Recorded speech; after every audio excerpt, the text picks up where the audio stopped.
क्या आने वाले समय में बिहार में मुस्लिमों को एक बड़ा पद मिलने वाला है? क्या नीतीश कुमार के पास कोई ऐसी योजना है जिससे वो अल्पसंख्यकों को अपने काबू में, अपने पक्ष में करके रख सके 2024 और 2025 तक? क्या ऐसा देखने को मिल सकता है कि नीतीश कुमार के बाद अगर तेजस्वी यादव मुख्यमंत्री बनते हैं तो उप मुख्यमंत्री का पद हो सकता है किसी मुस्लिम उम्मीदवार या मुस्लिम नेता को दिया जाए? ये तमाम चीज़ें हो सकती हैं जिस पर संभावनाएं बन रही है बिहार की राजनीति में, क्योंकि बिहार में जो जातीय जनगणना के आंकड़े सार्वजनिक किए गए हैं उसमें मुस्लिमों की आबादी 17.7% है। जो ये सेकंड नंबर पे, दूसरे नंबर पर यादव हैं जो लगभग 14% के आसपास हैं। जिस तरीके से जातीय जनगणना के बाद अपने आंकड़े देखने के बाद मुस्लिम समुदाय की तरफ से मांग रखी गई है, महत्वपूर्ण पदों की मांग की गई है, उसको देखते हुए तो शायद यही लग रहा है। फिलहाल क्या कुछ हो सकता है इसके बारे में हम आपको बताते हैं। फिलहाल नमस्कार, मैं प्रकाश चंद्रा और आप देखना शुरू कर चुके हैं प्रकाशवाणी। शनिवार को मुख्यमंत्री आवास पर नीतीश कुमार के सामने मुस्लिम समुदाय यानी अल्पसंख्यकों के साथ एक महत्वपूर्ण बैठक की गई है।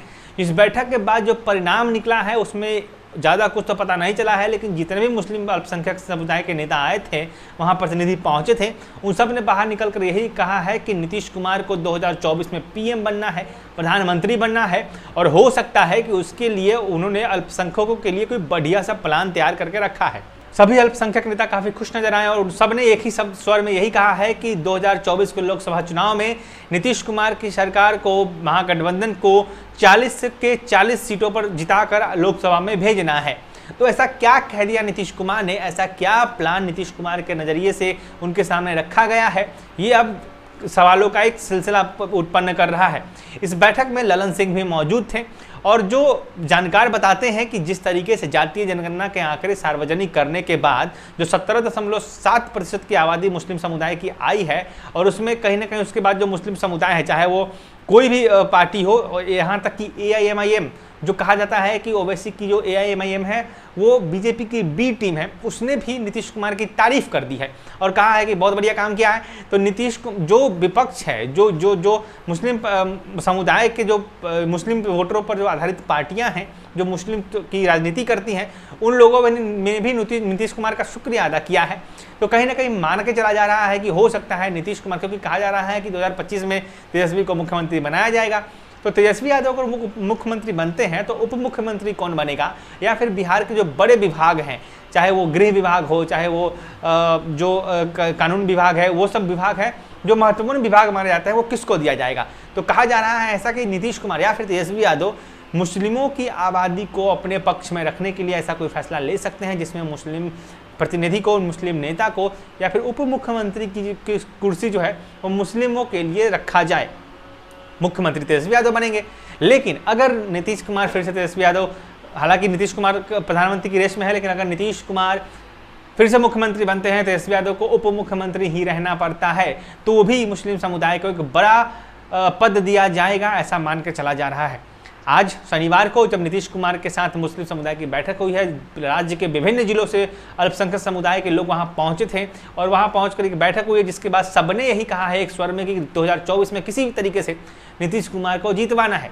नीतीश कुमार को जितवाने का मतलब है कि नीतीश कुमार को प्रधानमंत्री बनाना है, और नीतीश कुमार को प्रधानमंत्री बनाना है इसका मतलब यही है कि तेजस्वी यादव को मुख्यमंत्री बनाना है, और तेजस्वी यादव को मुख्यमंत्री बनाना है इसका मतलब यही है कि उप मुख्यमंत्री पद की कुर्सी खाली है और जिसकी जितनी संख्या भारी उसकी उतनी हिस्सेदारी। फिलहाल आप इस पूरे मसले पर क्या कहेंगे? क्या बिहार में जो जातीय जनगणना हुई है वो महागठबंधन को बैकफायर करने वाली है? क्योंकि जैसे ही ये बाहर खबर प्रोजेक्ट होती है या फिर ऐसा कुछ स्पष्ट होता है, क्लियर होता है, अभी तक ये स्पष्ट नहीं है, लेकिन जैसे ही ये स्पष्ट होता है या फिर भाजपा इस चीज़ को भुनाने में लग जाती है, सफल होती है कि अगर गठबंधन की सरकार बनती है तो कोई ऐसा मुस्लिम कैंडिडेट जरूर आएगा जो आगे चल के बड़े पद पर बैठेगा और वहाँ से हिंदू तुष्टीकरण की जो राजनीति होती है वो शुरू होगी, तो इसका एक गहरा असर भाजपा के फेवर में देखने को मिलेगा और हो सकता है कि जातीय जनगणना का ये आंकड़ा महागठबंधन को बैकफायर कर जाए। फिलहाल इस पूरे मसले पर आपको क्या कहना है हमें कमेंट में जरूर बताइएगा।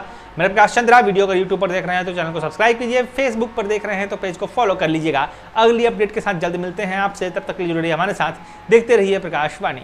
नमस्कार दोस्तों, मैं प्रकाश चंद्रा और आप देख रहे हैं प्रकाशवाणी। जैसा कि त्योहारों का सीजन चल रहा है और हर कोई चाहता है कि उनके दुकान पर ज़्यादा ग्राहक आए, उनका बिजनेस बढ़े, क्योंकि ये जो 3-4 महीने हैं, लगन होगा, उसके त्योहारों के बाद लगन आएगा और जम के लोग शॉपिंग करेंगे। तो इस मौके पर अगर आप चाहते हैं कि हम आपके दुकान, आपके ब्रांड का प्रचार कर दें, लोगों तक पहुँचा दें, हमारी व्यूअरशिप है, पिछले महीने हमने 10 लाख 1 मिलियन लोगों तक अपनी चैनल को पहुँचाया है, अपने वीडियोज़ को पहुँचाया है। वैसे भी 5 से 6 लाख व्यूअर हमारे पास हर महीने हैं। तो दोस्तों, अगर आप चाहते हैं कि प्रकाशवाणी आपका प्रचार करे, आपके दुकान, आपके ब्रांड को लाखों दर्शकों तक पहुंचाए, तो हमसे संपर्क कीजिए। त्योहारों का सीजन है, कहीं देर ना हो जाए। प्रकाशवाणी से प्रचार करने के लिए दिए गए नंबर पर संपर्क कीजिए। जुड़िए हमारे साथ, देखते रहिए प्रकाशवाणी। धन्यवाद।